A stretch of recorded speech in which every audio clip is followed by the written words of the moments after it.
Have you tried pizza beans? Today, that's what I'm gonna try. I first saw this recipe on Emmy Made, but I believe that it originated from Deb Perlman of Smitten Kitchen. So I will put the links to both of those down below in the description so you can check it out. But today, I just thought this seemed like such a great recipe, perfect for me, perfect for a lot of us if you're eating a grain-free diet, that beans is going to serve as kind of our base for our pizza instead of a crust. Ever since I saw Emmy's video, I have seen it kind of pop up all over the place. I haven't watched too many because I just wanted to make my own and try it without too many preconceived perceptions of it. Deb Perlman's version, she used like a mirepoix, which is onion, carrot, and celery. And she made it more of like, there was some stuff in there that's more like traditional to a bean soup. And then she added the pizza flavors. I'm going to stick with all pizza flavory things.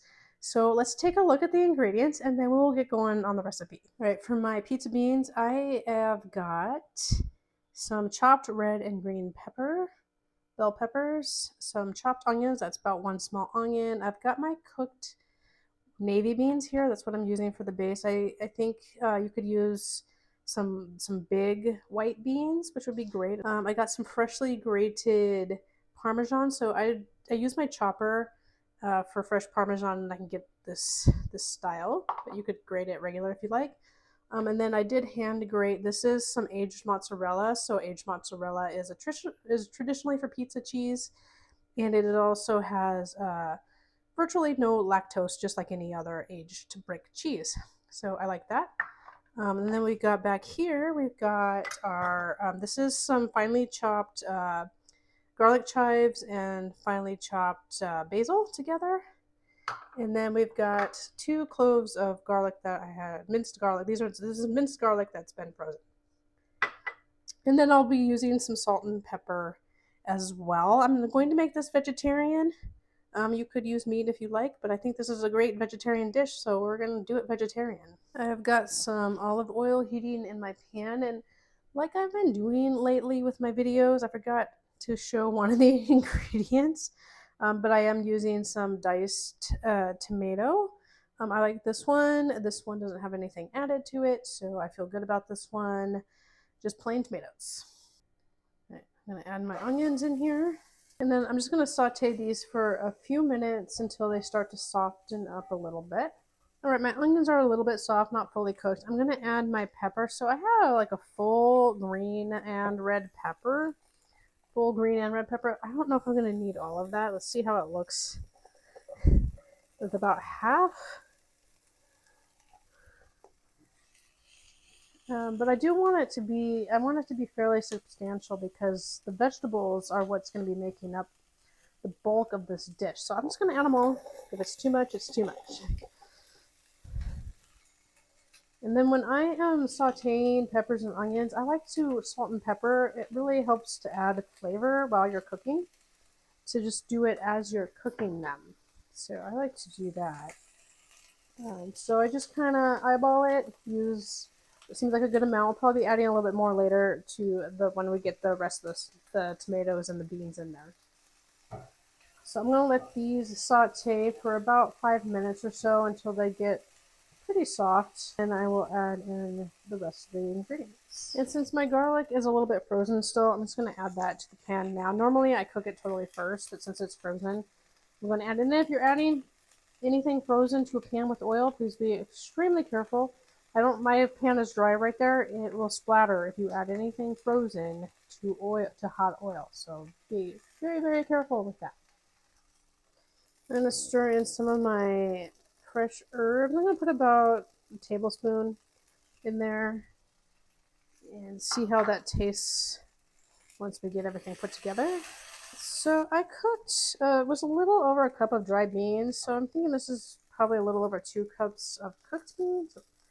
And they're cooled off and kind of stuck. So we're going to put these in the pan, get some more flavor going for them. A little more salt and pepper in here just to give a sprinkling on the beans. So I have this on medium heat. It's going to depend on your stovetop and your pan. So on the temperature, I have this on actually medium low, and it's pretty hot. My stove tends to be hot, and the pan I'm using conducts heat very well. So I would say medium heat for pretty much medium to medium low heat, depending on your setup. So it smells really good. All right, and now my tomato, a little bit more salt and pepper. And so I'm gonna get this all nice and stirred in. And I'm gonna let this simmer for about 10 minutes to get those flavors. So I'm gonna reduce the heat all the way down to low because I'm just really trying to get a simmer and to get these flavors to meld together a little bit. So, but I'm gonna add a little secret ingredient in here for my sauce, or it's all sauce, I guess, for my beans. So I have my rind of my Parmesan. I'm going to drop this in here while it's simmering. And I am going to just let those, so I don't know if you've ever done this, but those can add a lot of flavor to sauce, and they also get nice and soft. You can eat them if you like. Some of the cheese will melt in there. And so they just add that extra little bit of flavor in there. But I'm actually going to see if I can get a little taste of this, see if I got my fresh herbs in there with a good amount. So I took a little taste. I'm gonna add more. Need a little bit more flavor in here, so I'm gonna add another tablespoon or so of my fresh herb, but it also definitely needs some more salt. So I'm gonna add in, when I'd be making soup with this amount, I'd probably add like a full tablespoon of salt. I've already salted a little, so I'm gonna add probably about a teaspoon and a half here. And beans need a lot of salt, so it's kind of hard to oversalt them too much unless you're really going crazy. And then I'm going to add more pepper, not measuring this, just giving a good amount over this. And we're going to stir it in. Now the trick is when you put those rinds in there, especially since I'm stirring this, is that you got to find them again. Or somebody gets a kind of seems like a mozzarella stick. So maybe somebody just leave it in there and somebody gets an extra chunk of cheese. That's fine too, especially since these are pizza beans. This is simmering. It's just going to simmer for a little bit longer, but we're going to put it in the oven, so I don't want to overcook it. It looks nice. It smells nice. So it tastes good. I had all of those chopped herbs, so it's probably about 3 tablespoons or so. I just put kind of a handful of basil, a handful of chives into my chopper. And then it's got probably, I'd say about a tablespoon of salt total in here. So you can salt and pepper to taste. You know how they always say that. It's kind of annoying, but you're really going to have to do it that way. For your personal taste and how much you sprinkle in there as you're cooking. I feel like I got like more tomato in than some of the other recipes I've seen of this. It's a little more like soup.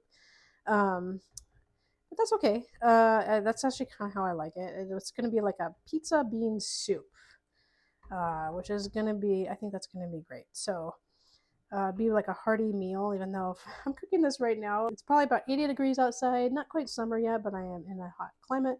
So it's kind of a funny thing to make, but I don't mind. I don't really care about times of year for a lot of things, so I'm still excited to try these.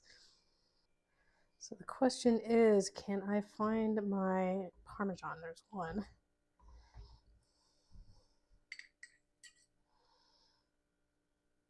And of course, if you're using a fork in your pan, be careful not to scratch your pan. There's one. There's one. Look at that. Do about too much of the stuff. So there's one. Okay, I have the heat off. I'm gonna get it ready for the oven now. So that means our cheese. So I got about a little over half a cup of the shredded mozzarella. It's gonna go on the top. I've seen people move it to like a pizza or to a pie plate. I don't think it's necessary. I'm gonna keep this a one pot meal, since this pan can go in the oven. If your pan can't go in the oven, I would put it in a casserole dish, or like I said, a pie pan of some kind, something that can go in the oven. But why get something else dirty? Just gonna scoop it out of here anyway. So I got that over the top. That's a good amount. Like I said, I want the vegetables to be the star of this, not cheese. And of course, you can use whatever kind of pizza toppings you like. If you like mushrooms, those would be great. You could put eggplant, whatever you like. So I went pretty basic.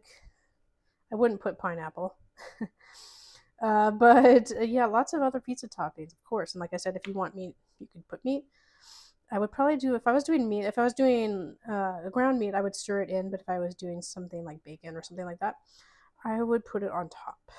So we're going to put Parmesan in here to cover it, because I want this to get nice and melted and brown. So the Parmesan, you could use whatever combination of cheeses you like, and you can put as much on as you like as well. This is looking pretty good. Like I said, I'm going to put this in the oven uncovered, because we're only going to do it for 10 minutes, and I want it to be nice and bubbly and brown. So I have the oven heated to 425 degrees, and I'm going to put it in for 10 minutes. All right, just out of the oven. Looks nice and cheesy there. I'm just going to let it cool off for a minute here before I taste it. Looks great. Smells great. Can't wait to try. For serving, I'm just going to sprinkle on a little bit of fresh basil here. Oh, looks great. All right, so my pizza beans are done. It got dark outside. You might be able to tell from the lighting change here. But let's try it. I am so excited. It smells so good. It looks so good.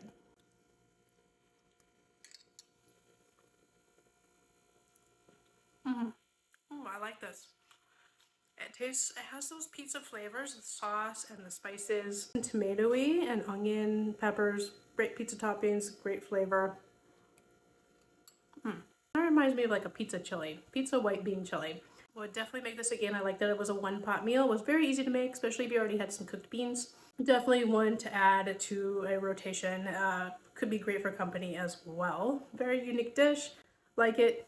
Sometimes these viral trends turn out pretty good.